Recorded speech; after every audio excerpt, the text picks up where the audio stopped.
Welcome to Fantasy Football Today Dynasty. I am your host, Heath Cummings. Joined today, Gibbs is back. Welcome back, Jacob Gibbs. You've been a busy guy on the podcasting front. I always tell people, tell people what you've been working on. This is more specific. Tell people about Beyond the Boxscore. Beyond the Boxscore, if you don't know what it is on the Fantasy Football Today podcast network, newest show, and it's exactly what it sounds like. It's me and Dan Schneier just nerding out and trying to get you everything that, we might be missing in the initial game logs and all that, whether that's film or deep data dives, just trying to uncover the little edges that might help you win your leagues and have more fun on Sundays. And I think everybody who follows Jacob on Twitter or has seen him on this show or the big FFT show or reads the newsletter knows that Jacob Gibbs loves digging just a little bit deeper, finding those things that maybe somebody didn't know. The other thing he loves is the tight end position in fantasy football. He started a league last year called Tight End University, which is quickly becoming one of my favorite leagues. And that might just be because I love my team. But regardless, I did want to ask you, Jacob, we won't go through your entire team, but how's your Scott Fishbowl draft going? So I had to pull out a Scott Fishbowl this year. Oh, no. You sent me your results, and I didn't even know what the format was or anything. Yeah, I've just got too much going on, unfortunately. I don't feel like I've done a good enough job with it lately. That gives me longer to talk about my team then. I'm through 14 picks, and I'll just give you the first half of those 14. I took Brock Bowers at the 101, 3.5 points per tight end reception. And I think Bowers is worth a first-round pick in regular PPR. Somehow Puka Nacua fell to me at the end of round 2. I was thrilled with that. We went third-round reversal, so with a 3-4 turn, I took Ken Walker and Chuba Hubbard. 5-6 turn, we just decided to lean into Heath and his guys. So Kelsey, Swift, Purdy, Dak, Cooper Kupp, and Deebo Samuel. So again, we're going to talk about Kelsey a little bit more in terms of if you're a contender or for redraft purposes.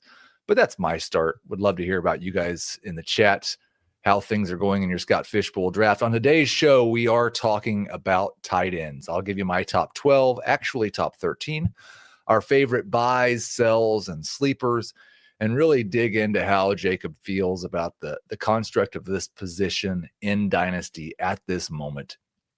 Let's start with 3 questions, and I'll tell you, my rankings and my trade chart all kind of work together. I come up with a value to assign to these guys in Dynasty. And when I look at my tiers and rankings at the tight end position, I see a big difference between 2 guys, Brock Bowers and Trey McBride, and everybody else. And I don't think that's really that surprising. But I wonder, and we're seeing a lot more tight end premium leagues. They're not as tight end premium as the league you started. It's basically a double tight end premium, and you have to start 2 of them. But just in a regular tight end premium league, I think sometimes people don't realize enough that there's certain types of tight ends that benefit a lot more from that format than others. If you're a huge efficiency guy and a huge touchdown guy, but you don't see a lot of targets, tight end premium isn't that big of boost. In fact, it might hurt you relative to other tight ends. So who do you think are the tight ends and tight end premium who really get the biggest boost? Yeah, so it's like you alluded to, it's the accumulator types. So maybe guys who get a lot of short yardage targets or just playing an offense that passes a ton. I think the Cleveland tight ends this year, David Njoku, if he's healthy, or Fannin if he needs to step in, that's the kind of archetype they're looking for that really benefits. And I think Kelsey makes a ton of sense in a, did you say 3.5 points per tight end reception? Yes. Scoring format? Then yeah, exactly. Zach Ertz last year, it's those types of guys that really get a boost. Maybe that's, Jake Ferguson, but you're targeting high volume offenses, I think, first and foremost. And then also guys within that who could see a lot of reception. So I love Tucker Kraft, but that was not the recipe for him last year, really, he was getting there more so with efficiency. Same with Mark Andrews or something like that. They're the opposite end of this. Well, and even George Kittle, George Kittle is maybe still the best tight end in football. Some people would argue for that. And awesome after the catch. He's scored touchdowns here recently. But he's probably not a guy who's going to see 110, 120 targets. One other guy you didn't mention who I think, based on what he's been in the past in his career, assuming he's all the way back this year, TJ Hawkinson has generally been one of those guys that gets a bunch of targets, may only average 9 or 10 yards per catch, but in tight end premium, he's going to get a bigger boost than some of the high efficiency guys. So in non-tight end premium leagues, does this position even matter that much if you don't get an elite one? Are you okay? Can you build a true contender just kind of punting the position? Yeah, I mean, you might even catch me in tight end premium leagues occasionally doing this. I'm targeting the top end guys, but what I've found is, and this is doing research on it year over year, the middle of the tight end position just doesn't matter really hardly at all. So if you don't feel like you can take a swing for that type of elite upside, and we're going to talk about some guys who might be able to get there today. If you aren't able to get that, then I'm totally content just piecing it together with cheaper options. One of the things you noticed, and I think, again, probably not a big surprise to regular listeners of the show, when we get to my top 13, there's going to be a rookie that I'm much higher on than consensus. We'll save that for just a minute from now. But I wanted to ask you, everybody, and I mean everybody, has Colston Loveland and Tyler Warren as the clear top two tight ends. The NFL had these two guys as the clear top two tight ends. So after them, how do you rank the rookie tight ends? So yeah, now I got a surprise right away at tight end 3. It's Terrence Ferguson. I know most people are taking Mason Taylor, and I get it. The opportunity is good for Taylor. I just don't know how much upside there really is for Taylor. He wasn't somebody who ever saw a lot of volume as a receiver in terms of targets and catches, and so like if his fantasy value proposition is predicated on there's so much target volume available, I don't know if I care really, like especially in probably the lowest passing volume offense with the Jets. So I'd rather swing for upside, and I think there's more upside with Terrence Ferguson with the Rams. Loved his profile, everything about him coming in, athleticism, everything's there.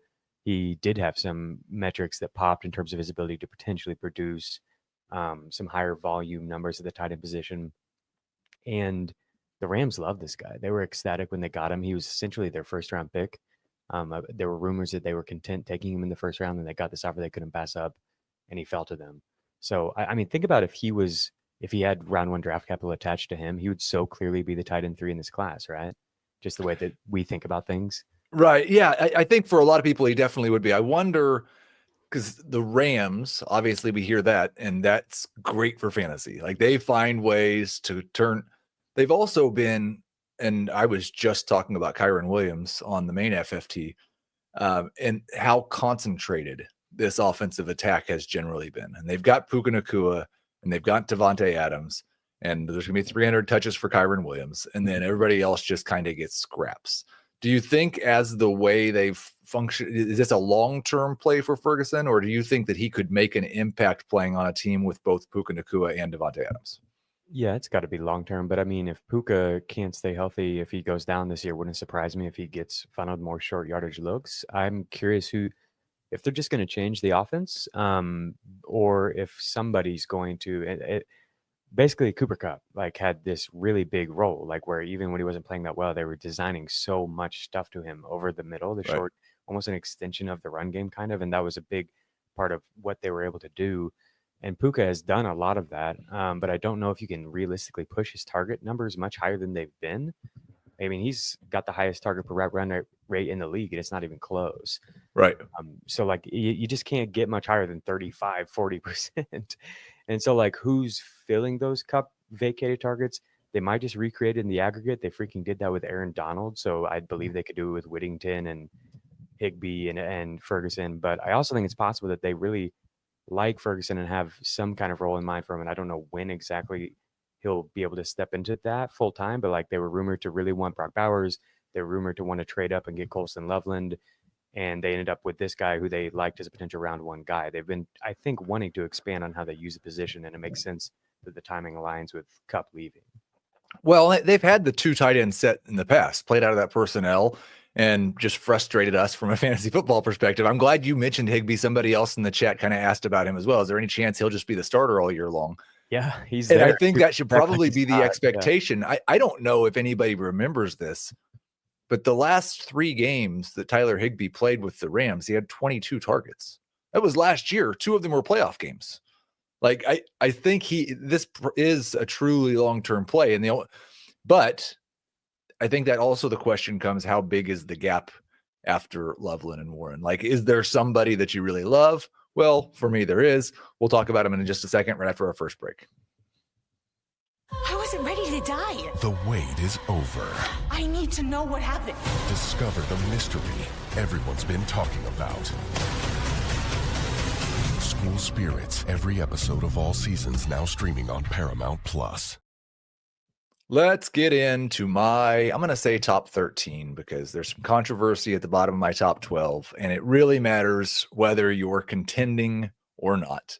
And so let's take a look at these guys. But Brock Bowers, obviously number 1. Trey McBride, obviously number 2. Then I've got Sam Laporta, Colston Loveland, Tyler Warren, TJ Hawkinson. I actually thought those top 6 were like nobody was really going to argue with it. But my number 7, George Kittle, I think is actually tight end 4 right now in the Dynasty rankings. People just don't care about his age. Tucker Kraft, George Kittle, Dalton Kincaid, Travis Kelce, David Njoku, Harold Fannin, and Mark Andrews. That's my top 13 tight ends. Obviously, if you're a contender, Andrews is much more attractive than Fannin would be.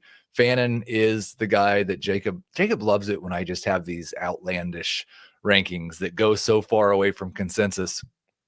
I know we were both big Fannin guys coming into the draft. The combine didn't go as well as we would have liked. The draft capital isn't quite as high as I had hoped. But if Kevin Stefanski is still there next year and David Njoku is not, we might be ranking Harold Fannin as a top 5 tight end next year. From my perspective, we've talked too much on this show about how outlandishly good Harold Fannin was in college and out producing receivers from the tight end position.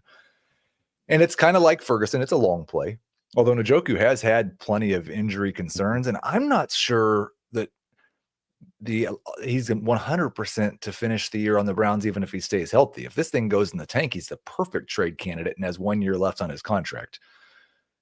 You can react now to my Harold Fannin ranking. It shocked me, but I do love it. I have Fannin as my tight end 4 ahead of Mason Taylor. I think they're right in the same range. Yeah, we've talked about him as a player a lot. I do actually love the landing spot here with Stefanski. I think that this Browns offense could pass a ton. And like you said, there's ways he could get on the field if they move on from Njoku or if he gets hurt, which has been a consistent thing for Njoku, unfortunately.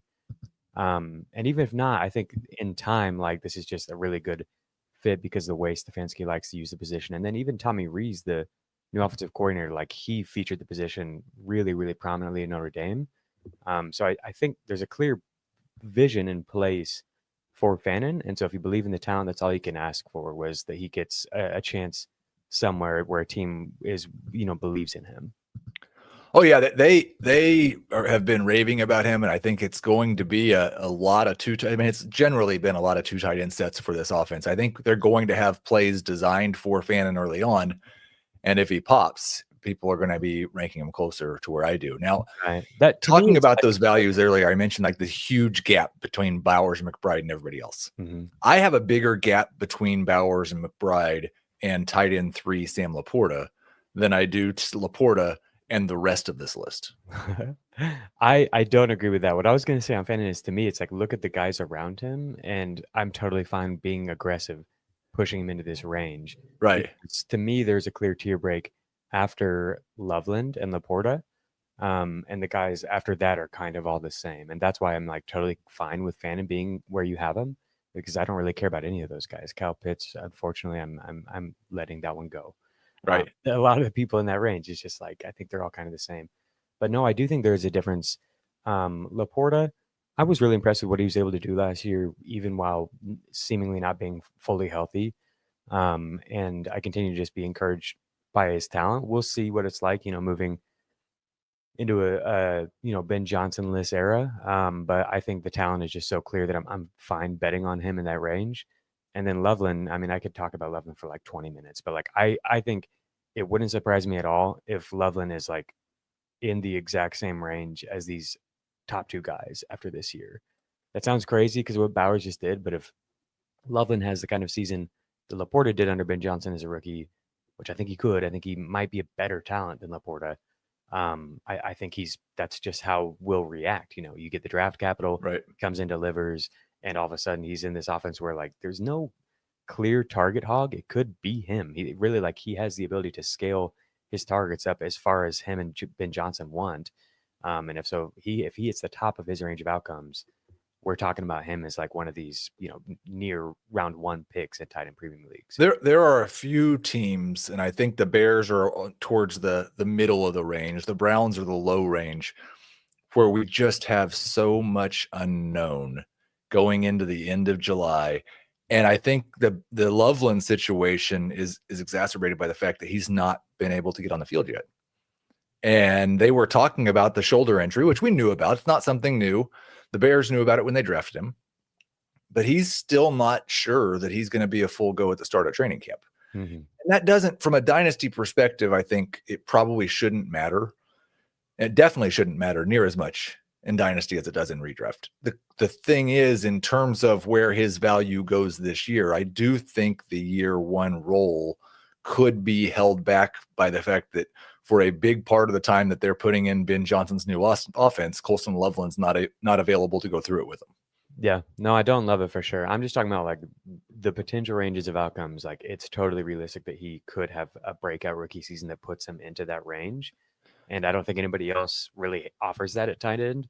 And so that's why I'm I think he's closer to those guys, as he has that upside. And I'd be really surprised if his value cratered in some big way, his perceived value after his rookie season. I guess if Caleb just sucks and it's just abysmal. I mean, that is still, that's the other side of it that we just hopefully Caleb Williams is good like we thought and not what he was last year. Yeah. So you have got a little bit of separation, I think, as people could tell, between Loveland and Warren. And I remember you were pro Loveland before the draft. So it's not just but the situation was better for Loveland as well in terms of where he landed. But are you out on Tyler Warren at cost, or you think he's just about appropriate value, just a tier behind Loveland and Laporta?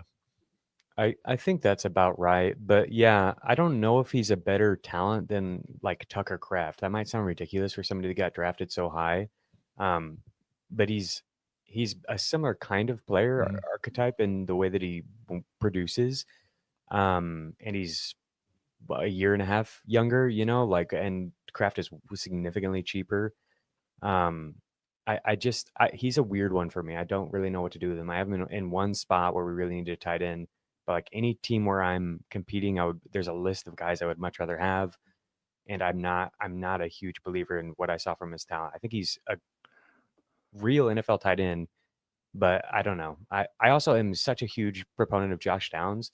And so to me, it breaks my brain to think that an offenses don't hardly ever design the target distribution around a tight end. And so if you already have a clear winner that's your best pass catcher that wins in the same area of the field as Warren, that doesn't make sense to me how he pushes his target share above 15-18%. But we'll see. I mean, you don't draft a guy 12 for no reason.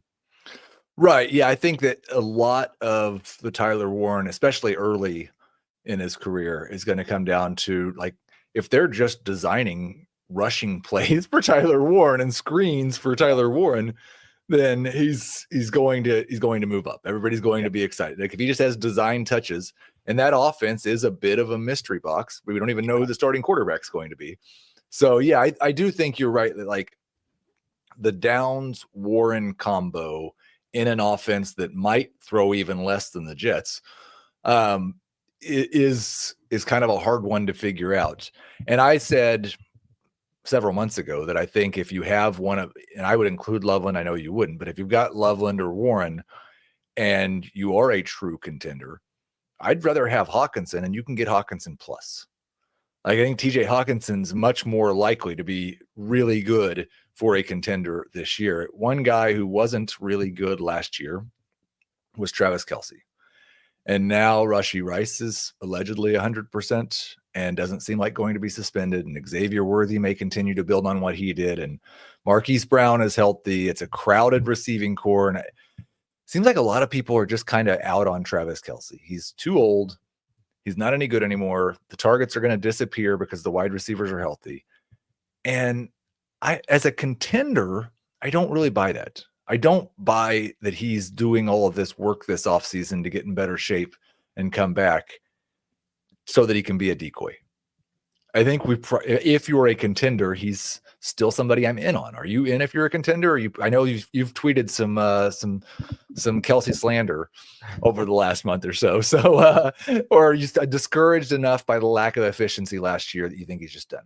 To be clear, no slander to Kelsey, one of my favorite players ever. All that I tweeted on Kelsey was that his avoided tackle number dropped from like 17 to 3, from 23 to 24. Just that. I can't argue with it. Don't put it on me. Kelsey, when I saw the question, I thought, no, I'm not out on Kelsey if you're a contender, because I think in theory it makes sense to have him where you have him. As I looked at the tight end rankings, I'm like, there's not anybody I would feel compelled to like need to have above him really, where you had him at. But I don't have him anywhere. So like it seems like I am out, Right. I've thought about it more. I think I'm treating him basically like Christian McCaffrey, where it's like I'm not gonna buy him right now, even though it might be a discount. If I want to buy him for a contender, I'll do that in week 8 or something like that. And I'm fine paying an extra second or whatever. If it, like whatever it is, if it's a little bit more, like if I feel compelled to do it, then I'll just do it then. That's kind of how I always treat veteran running backs, is like if they're healthy still, then sure, but I don't really want to buy them heading into week 1. I know we have a Mark Andrews question in the chat, and we are going to answer that at the end of the show. And if you have more tight end questions, put them in the chat, and we'll get to as many as we can when we finish this conversation. But looking at the rankings, and I keep track of where these guys were a month ago, a year ago, a couple of years ago. By far, the 3 big fallers out of the top 12 or lower in the top 12 that are not really age-related that much: Dalton Kincaid, Mark Andrews, Kyle Pitts. Do you have any faith in any of those guys to rebound and deliver on what we hoped from them last year? So I don't really know if there's any objective reason to believe in Kyle Pitts, unless you just want to place a bet on the offense, which the offense could be really good, and just produce a ton of volume. I do think that the other two, like I'm fine with it. I don't want to be aggressive in going and getting them, but I've got them in some places, and I'm not just giving them away for pennies. I'm just going to wait and see. So Andrews, there are legitimately a number of data points that suggest that Andrews played totally fine last year, and it was just a role issue. He played significantly less. His route rate was way lower than it's ever been. But like ESPN Open Score and Fantasy Points data is like average separation score, per route data, all was still among the best tight ends in the league. So if you want to buy him, he's free basically. No one wants him, and he plays in the best offense in the NFL. So like, if we just see his role go back to what it was, maybe it was affected by the car crash or whatever last year, or if Isaiah Likely were to get hurt or something like that, like he could easily be back into that like top 6, top 8 tight end range. Kincaid, if you're going to try to make a case for Kincaid, it's that he saw by far the lowest percentage of targets that were catchable last year of any tight end. It was like 71%, and the next lowest was like 81%. That's not typically sticky year over year. It's pretty random year to year. He plays with one of the best quarterbacks that we've seen in a long time. So maybe things get better. I watched every Kincaid target from last year, and it was really rough. Him and Josh Allen just weren't on the same page, and I don't really know if we can expect that to change. So like, again, I'm not going and getting him, but I'm totally content holding him because, again, one of the best offenses in the league, so it could be better. So looking at my rankings against recent, I think it's June ADP over at Dynasty League Football, Andrews is tight end 8 in ADP. He is ahead of Kincaid, Kraft, Njoku, Kelsey. I think the one that I have obviously it's all if you're not contending, you probably don't want Kelsey, Andrews, or Njoku on your roster. But if you are, those 3 are all right in the same range, both in my rankings. How would you rank those 3 if you're win now? I think so.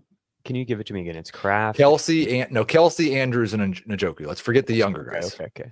Yeah, I would have Njoku above them. I think Njoku still is really good from a talent standpoint, and I have some questions about Andrews, even though I just gave you those stats.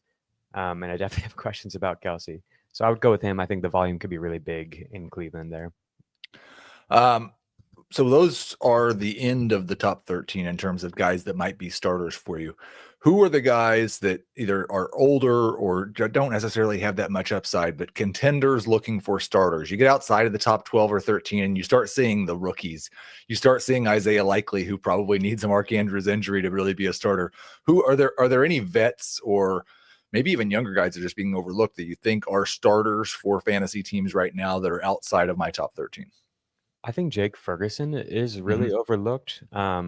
Jake Ferguson leads all tight ends in avoided tackles over the last 2 seasons. He led the position in avoided tackles last year, and he missed 3 games. He's not going to create a bunch of explosive plays. A lot of those avoided tackles only result in a few extra yards. But I just thought that was a funny stat and a way to point out that, like, he's not just a guy. Like, I think some people just have this conception that he's just this boring guy that just exists and gets some fantasy value because he gets targets.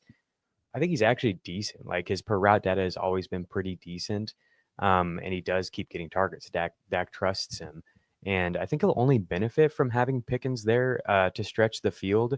As I look at, like, the target distribution, how I think it'll shake out, I don't know if this makes sense or not.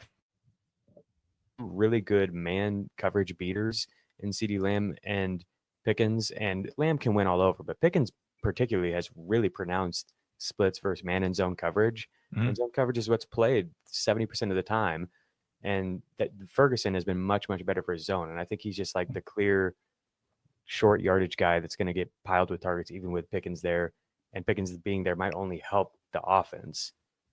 So I really love him where he goes. Like, I mean, he's been pretty decent for fantasy, and he's way below all the guys we've talked about. Yeah, he's my tight end 16. He was 17 by ADP, so I'm a little ahead on him as well. And I agree. I think he's one of those guys. One other one I would throw out there, and we'll talk about a couple others potentially when we get to sells. I don't really know what to do with Dallas Goedert. The age isn't great. The not great. The efficiency's been awesome. Like, when he gets the ball, is fantastic. And he's probably going to be a borderline top 12 tight end for as long as he's healthy. He plays in a great offense.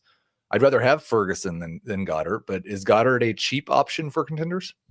I think him and, like, Gesicki are kind of similar in my mind, where they're, like, in a really good offense. I don't expect the role to be one that I can trust out the gate, but if anything were to change, like there was an injury to the receivers in their offense or something like that, then either one of them could push up into the top 8 or 10. Do you have any thoughts on Gesicki in Cincinnati?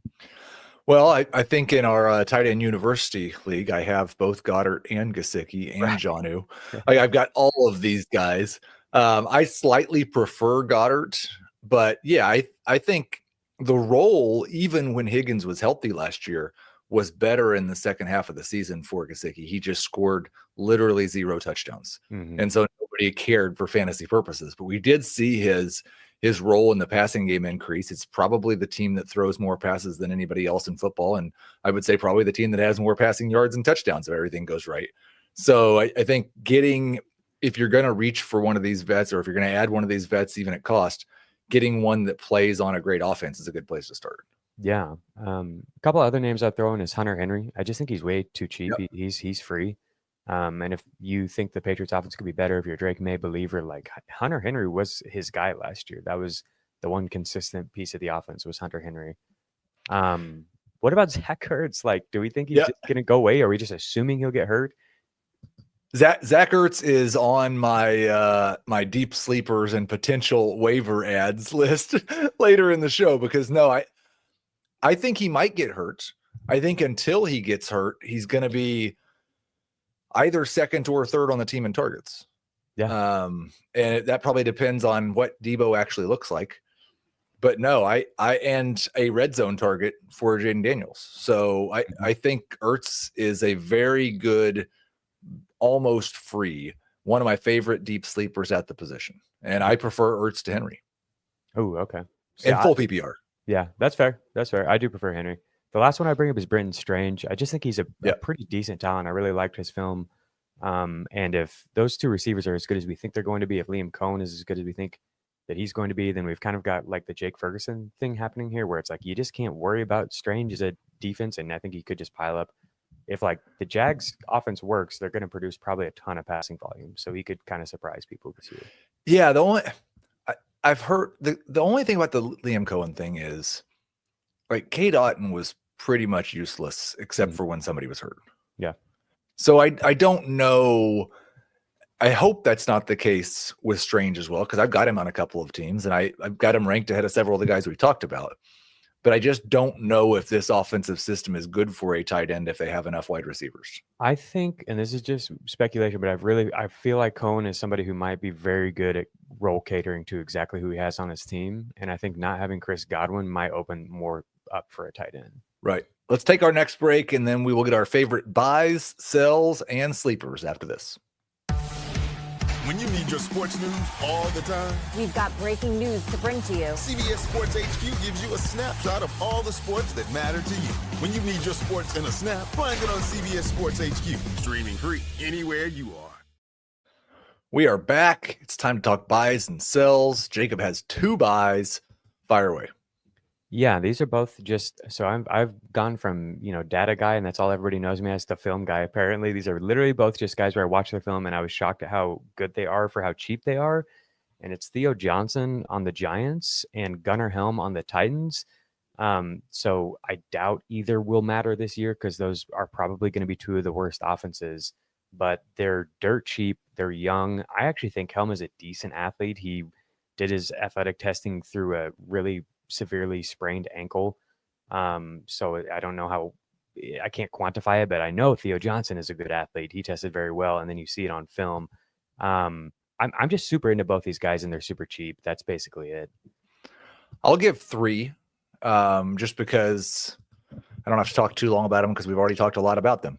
Harold Fannin, obviously, you can find him in round 3 of most of your rookie drafts. I think that there's a very good chance you'd be much rather have Harold Fannin than a 2026 second right now, especially if you think that 2026 second is going to be late. Travis Kelce, currently tight end 13 in the recent ADP. Especially if you're in a tight end premium league, I think he probably scores more touchdowns next year, but I think he's going to continue to be that safety for Patrick Mahomes. And then Jacob mentioned Brenton Strange, currently tight end 23 by ADP. He's my tight end 17. So another very cheap guy that you can go buy. Let's flip the switch, go the other way. I've been waiting to talk about this guy. I'm going to do myself first, Jacob, because I can't hold it in any longer. It's Evan Ingram, current ADP in Dynasty. Evan Ingram is tight end 14. That's ahead of Jake Ferguson. That's ahead of Dallas Goedert. It's ahead of Brenton Strange. And I just think that for the most part, Ingram's target volume that he's earned over the last 2.5 seasons, was mostly a construct of Doug Peterson and his offense. And the targets went down a little bit last year. More importantly, the efficiency is just some of the worst at any position in football. A target to Evan Ingram has been, and except for when you get points for that catch, it has been one of the least productive plays. He hasn't scored more than 4 touchdowns in a year since his rookie year in 2017. He's been below 9 yards per catch in 3 of the last 4 seasons. He is a low ADOT guy who is also a low yak guy. And now, that's a bad combination in case you didn't know. He'll turn 31 before the season starts, and he's going to a Broncos team that has just completely ignored the tight end position since Sean Payton got there. They just don't even throw to them. Now, maybe that'll change. I think if it will probably change a little bit. But if it does, it's going to mean likely fewer running back targets because those two don't generally go hand in hand. And Sean Payton's running back target rate is generally one of the highest in football. So I just don't really get the theory of Evan Ingram being a difference maker this year, or I don't even think he's a top 12 tight end this year. and he's 31. There's no future. Joker, though. They had like 3 jokers on that team. I know. Yeah, no, I am there with you. I have a tough time projecting it. And then like you hit on the efficiency numbers have been awful for Ingram. Last year, he on paper looked like one of the worst tight ends of the league. I don't know how healthy he was, and obviously the offense was bad overall, but Strange was more effective than him in the same offense. I don't have any Ingram anywhere. There we go. Who's your favorite sell? So I'm just kind of selling the Pittsburgh tight ends. I just looked up some numbers to quantify and make sure it adds up. I know Arthur Smith uses a lot of tight ends on the field at once in his offense, but it's never really amounted to much for fantasy. The 2 best seasons are Kyle Pitts in 2021 had 177 PPR points, and then Freiermuth last year had 168 PPR points with 7 touchdowns. So he also had Jonnu Smith back in 2020. 2020 was the only season in the past 5 years that Arthur Smith has produced a top half of the league offense and fantasy points scored on passing plays. Last year they were 28th in fantasy points scored on passing plays, and over the 5-year span that I looked at, their average is basically right in line with where Pittsburgh was last year. Maybe Rodgers significantly changes things here. But we don't really have like any long history of him targeting the tight end at a high rate or anything like that. And so I just think these two are going to eat into each other, and I don't really want any part in it. I don't really understand why you'd take them in the range that they're going. Like Jonnu Smith is still in the top 25 tight ends, ahead of Harold Fannin, ahead of Elijah Arroyo, if you're into that. And I think there's a real chance that some of the older veterans that we've talked about are going to outproduce him this year.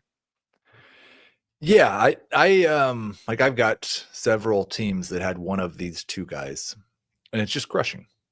Especially if it's a league where you have to start 2 tight ends. Thanks for that. But I guess with Jonnu is the upside and potential that he showed last year is that you're just hoping that something happens to Freiermuth, or this is the last year of Jonnu Smith. But even then, Jonnu's not young enough that we can be hoping for something beyond this year. Muth still is kind of, but he's not. It's been too long since he's shown me any sort of belief in upside. Let's get to the deeper sleepers. You had something else on that? Muth, I kind of wanted to just echo that. Like, I would be fine holding him. He's like a very arbitraged version of Dalton Kincaid or something, where it's like he could have the Hunter Henry career arc or something where he goes somewhere and it's like, oh yeah, this guy's 6'5" and a good athlete and really like can move well. Like, it wouldn't surprise me if he ends up salvaging his career. But yeah, right now I want no part of it. So I had 3 either deep sleepers or waiver ads, depending on how deep your league is. We already talked about one of them, Zach Ertz. He's definitely my favorite of the 3 that I had, and someone who I think that for as long as he stays healthy, he'll probably be a borderline top 12 PPR tight end this season. There was another old guy who just came back onto the scene, sent tight end premium league scrambling to the waiver wire, Darren Waller.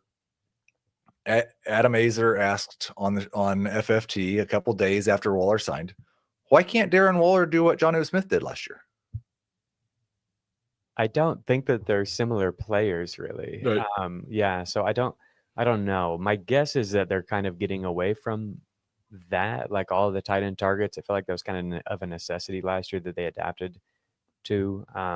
We'll see. I mean, I guess it's possible that he could. So I'm fine like getting him and stashing him, but I didn't land him anywhere because people were really aggressive in going after him. Yeah, I think my biggest bid was in the league we were in together, and somebody bid almost twice what I did. So I wasn't able to add Darren Waller anywhere. I think that the path to him, I did see some video of him doing some athletic competition recently, and it looks like he's still in much better shape than you or I. So that's good for him. But I think the path to him mattering this year in fantasy is probably that just he scores 8 touchdowns.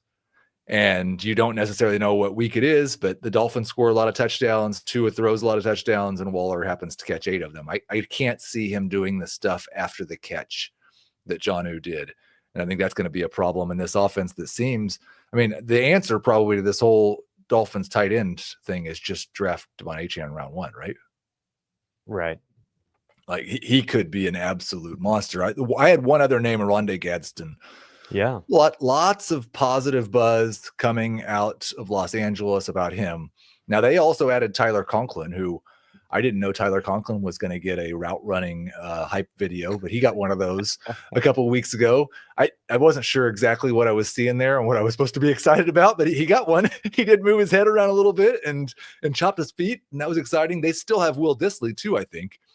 Are you making an effort? I think in most leagues, Gadsden went undrafted. In really not my leagues, not in your league, he was drafted, but that was also, you pushed back the rookie draft so far that it was after some of the hype had come out. Are you making an effort to add him in leagues where he's on the waiver wire? Yeah, for sure. I liked Gadsden a lot when I dug into the tight end position. I was like, this guy's an intriguing athlete. And then I watched his film. I'm like, oh, it's not a tight end, it's a receiver. It makes sense to bring him up after Waller, because that's like the only career arc that we've seen recently where that's happened. But like, it's this big bodied guy who can win at the catch point and moves well. So I really liked him. He was very productive at Syracuse, and I just didn't know if he would get drafted because it didn't feel like he had the size to actually play in line. And so what do you do with him? Is he going to be better than your slot receiver? Probably not. But then the Chargers grabbed him round 5, right? I think with him and Keandre Lambert-Smith around 5, 6, both round 5. I can't remember exactly where. And that's got me interested because it's like they need playmakers. I don't know exactly who it's going to be, but some of these guys could emerge, and so I'm definitely content taking some shots on Gadsden. He's exciting. Did you have, like, we've talked about so many lower end guys that you don't have to have another, you got some other sleepers. Let's hear yours. And then I had a KC specific question, unless one of your sleepers was one of those guys. Yeah, 2 guys that are basically free. So the Gadsden hype train is kind of taken off, but still nobody really cares about Gunnar Helm, who I brought up. And then Mitchell Evans is the other one, 2 rookies that are basically free. Maybe they go in round 4 of rookie drafts. Both of them, I think, play in offenses where the starting tight end is not a traditional tight end. It's more of a move tight end. And so I think that if these guys are good, they could kind of supplant them as the main tight end in the offense. And then, Chigo Okonkwo or Jatavion Sanders become more of like 50% role player kind of guys. And both these guys, Helm and Evans out of Notre Dame, Helm went to Texas. Both of them had productive collegiate careers, showed an ability to win in a variety of ways. Both really impressive at the catch point, big guys and reliable pieces for their offense. And so I just think they're names to keep an eye on early on here, because they play for young quarterbacks in offenses where there's some target ambiguity. And I could see, if they're trustworthy in the way they were in college, the quarterback kind of, gravitating towards them more and more as a reliable option. I just thought of this question, so I'm going to ask you completely out of order, and then I'm going to ask you the Chiefs question. So in our YOLO Dynasty League, which you're not a part of, it's 14-team, 1 QB, non-tight end premium league. I have both David Njoku and Travis Kelce. I didn't really have many picks this year. I won the championship last year, hoping to repeat. But Dan took Harold Fannin in round 3. And I'm just wondering, like, because I'm contending, probably not, but if you had Njoku, would you trade Kelce? What would you have to get with Fannin to trade Kelce away? This is a Kelce for Fannin trade, you're saying? Yeah, I just don't think I would touch it if I was contending like you just described, but I think it wouldn't take much otherwise. And especially so you have Njoku and you feel good about that. You only have to start one tight end, presumably. This is a normal league. Yep, normal league. And it's like, if Njoku goes down, then Fannin is Njoku theoretically. Like, maybe he's not quite as good, but I think he would be someone you could start. I don't think it would take much, honestly. And it would be a thin, like, risky way to play it if you're really trying to contend, but it might just work out. And then you have access to this younger upside player to kind of help, keep you from just completely tanking after contending. Well, and I don't have a lot of picks next year. Yeah. And so maybe if Dan would throw in a 2026 pick, if you're listening, Dan, then that might be a deal we might be able to get done. He's still mad at the Travis Kelce trade he made last year, so he probably wouldn't. Speaking of Kelce, Noah Gray was actually much more involved than anybody anticipated going into the year. Jared Wiley was a popular tight end prospect before last year. I think we probably said too many nice things about him before last year. Maybe they'll all prove true eventually. Also, don't think he's still fully recovered from the ACL. If you had both those guys available on the waiver wire, which one would you rather roster? Gray. Yeah, Wiley and Eric All were two of my favorite stashes last year. Both of them blew their knees out, and they're fine if you can find a place to stash them. I really liked what we were seeing from All. Those two and like Michael Mayer were the like redemption arc guys I was going to bring up.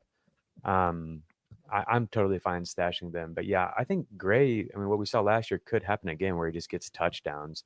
So the only place I would have him is I play in a lot of best ball dynasty leagues. I really like that just because I play in so many dynasty leagues. It's nice to not have to set the lineup in all of them. And I think he's a great player to have in those types of formats because I was really surprised you didn't make the tight end university a best ball league, so you didn't have to set your lineup in that one. Then I could just roster like 12 tight ends and hope one of them scores a touchdown every week because my tight ends are terrible. We do have a couple of questions from the chat. I think there's one guy that we maybe glossed over, so I want to just one more. I've seen a lot of polarizing takes on Isaiah Likely.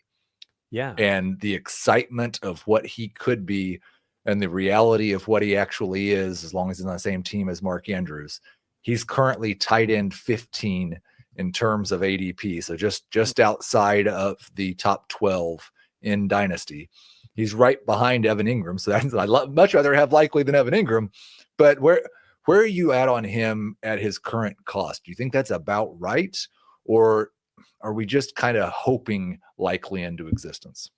I think that's about right. That might even be too cheap. KTC has him at tight end 9 ahead of Andrews at tight end 13, and that feels aggressive. Right. But he is 25 years old, and he's attached to this awesome offense. And if they were to move on from Andrews, the perceived value would just shoot through the roof. Oh, yeah. If you search Jacob Gibbs, Isaiah Likely on Twitter, you'll find a cut up. I think you'll find a cut up there. You never know with the search function these days on old X. But just watch that. The guy is really, really unique. I don't think there's anything like him at tight end right now. He's rangy and moves really well and can win on routes. And then he's way too electric side to side for somebody his size. He can just juke guys. And so he just wins in a way that you don't see. It's very strange. And I could see at some point like him becoming a more featured part of an offense because when you watch him, you sometimes are truly amazed at what he does. I mean, there was the game against the Chiefs, obviously, in the opener where it's just like, this guy's a problem. Like, he's just creating offense all on his own, and that's really rare at tight end. So if you feel convicted about the talent and want to bet on him, I can't blame you at all, especially because he's in the same range as a lot of guys that probably don't matter. And so it's like, if anyone of this group has the upside to become something special, it's probably him or Tucker Kraft or something like that. Right. I would just bet on that talent. We're going to Kraft question coming up next. We did have a Mark Andrews question I mentioned earlier, so we'll go from Likely to Andrews. Why is Andrews so low? He's the key to that offense and only scores touchdowns. And he references the car accident, which I think may be a valid issue and maybe explains the lack of targets and playing time, which would make me more open to it if that's in fact the case. What I will say, and you can give your thoughts on this as well, he had a 15% touchdown rate last year. Yeah. I don't know if people who don't spend a lot of time looking at that know how insane it is. But just for reference, the prior 3 years when Mark Andrews was one of the best tight ends in football, he had a 6% touchdown rate. If he would have had a 6% touchdown rate last year, he might be on the waiver wire in some dynasty leagues right now because he would have scored like 5 touchdowns and not been a top 20 tight end. And so some of that is the targets go down, the touchdowns go up. It's just the randomness of the way things are. But nobody should expect even a 10% touchdown rate from Andrews this year. It's probably going to be around 6 or 7. So his targets have to explode. And they might. But that he always scores touchdowns thing really isn't something that's been true on a per target basis until last year. Yeah, it was an outlier season from both him and Lamar Jackson in terms of converting touchdowns. Probably won't repeat, but I mean, if I'm going to bet on anybody, it's Lamar. Like he's playing at such a high level right now. And I think the offense is so unguardable because you have such a threat from the rushing positions there with Lamar and Derrick Henry. And then you also have tight ends that you don't really know exactly what they're going to do on any given play. Both of them can block, both of them can move and beach down the field.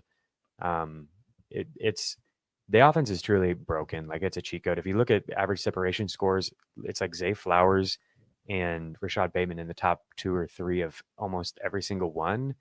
And Mark Andrews is tied in 1 in separation score. And it's like, this is clearly a product of the offense. Defenses just have to allow separation because they have to worry about the imminent threat on the ground. And so if any offense is going to produce outliers, it's this one. Right. And it could be an outlier season, and Andrews could still lose 4 touchdowns. Yeah. The other thing I will say, I think Lamar Jackson is my favorite person to just show that even when a player remains great for 6 years, which Jackson mostly has been, he's had some injuries, that touchdown rate is just not something that you can count on, especially when it's an outlier. His last 6 seasons, 9%, 6.9, 4.2, 5.2, 5.3, 8.6 last year. Like it just goes up. Like, you need to base, the upside is there for an 8 or 9% touchdown season. And you have to know that it might be 4.5 or 5 also. That's what happens even with great quarterbacks. Matt asks, and I don't know if we talked enough about him, why is everybody into Kraft? My number 7 tight end. I'm missing the boat. I'm scared off by even more receiving targets coming to Green Bay. Yeah. So again, if you search Jacob Gibbs, Tucker Kraft, I think you'll find his video very enlightening. If you haven't, maybe you watch him. I don't want to presume you haven't watched him, but like I hadn't watched enough of Tucker Kraft going into last year because I'm like, he can't possibly produce 9 yards after the catch per reception like he's doing, right? That would make him George Kittle. Like, no one does this. And then you watch him, it's like, maybe like this offense. It is designed by Matt LaFleur, who's like one of the best, if not the best, in the league at creating yak opportunities. And Kraft is a load, and he moves well. He's not just a big guy, and he does a lot of other receiving tight end stuff that's good. So I think the fit in the offense is great. And then you bring up target competition. I guess that is valid in theory, but for as much as Dontavian Wicks annoys everyone with the drops, that guy gets targets. That's the whole reason people were so enamored with him, is that his per opportunity target rates are insane. And so I don't know if like a rookie coming in is going to see the same type of targets. It's possible that replacing Wicks with Matthew Golden actually results in more available targets because Wicks was getting targets all the time. The other thing I will say is I think Golden might be exactly what this offense needs to actually start scaring defenses.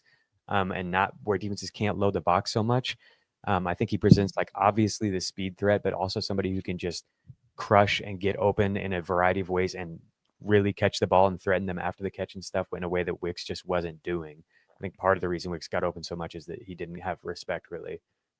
So if he does add another element, I think that only opens things up for Reed and for Kraft on those like underneath catches. I think the key that you mentioned with Golden unlocking the passing game is that he catches, which is a real plus for a wide receiver. I think it's going to cause Jordan Love to really fall in love with him. One more question. We like to let people brag here. I think this is really, it's a question, but I think it's a brag. Full contender this year. I have Andrews and Loveland. Am I set at tight end, or should I make a move to get a more dependable tight end? If you have Mark Andrews and Colston Loveland, you have the best of both worlds at this position, right? Just insane upside and 2 different options to choose from and a future. Yeah, I think I get the question because it's like both of these players, you don't really know what they will give you. Andrews, like you talked about, has a really wide range of outcomes. And then, of course, the rookie does too. If it were me, I would just like roll with Andrews, hope for the best, because I don't think you're getting hardly anything for him. Right. And then hope that Loveland steps into that role. And by the end of the season, you can start him. And he's a top 6, top 8 tight end. I would just chill with this team. So I guess by the ADP I was looking at, Andrews is being drafted before both David Njoku and Travis Kelce. Njoku is a year younger than Andrews. Kelsey's several years older. If you already had Loveland, so the future was secure, and you're a true contender, would you rather have one of those other older tight ends if the person that had them would prefer to have Andrews? Sure, yeah. I would rather have Njoku straight up. I just don't think anyone's doing that trade. I think if you send them a trade with Andrews and they're like, no, like I'm fine with what I have. It might not be good. It might, who knows about Kelce, but I don't want Andrews. Like, I think you'd have to give something. And I would rather just hope that Andrews scores me touchdowns at the beginning of the year and then I can transition to Loveland. Right. Well, that's going to do it for the state of the tight end position. An absolutely fantastic job by Jacob Gibbs. As always, go check out Beyond the Box Score. Did you say, is that a regularly scheduled program or just stay tuned? Yes. So every week we're hoping to do 2 episodes and then 3 during the season. We're hoping to lock down like Tuesday and Thursday every week. But yeah, it might be here and there as the off season, goes along, because everybody's, taking their time before we get into the real thing here, So that's yes. Yeah, check that out. Check out the FFT newsletter as well if you aren't familiar with that. 100%. And check out the Twitter threads. You will learn something about football. Thank you, Harry, for making everything work. Thank you to everybody who was active in the chat and asking questions. We will talk to you on Friday with the state of the quarterback position.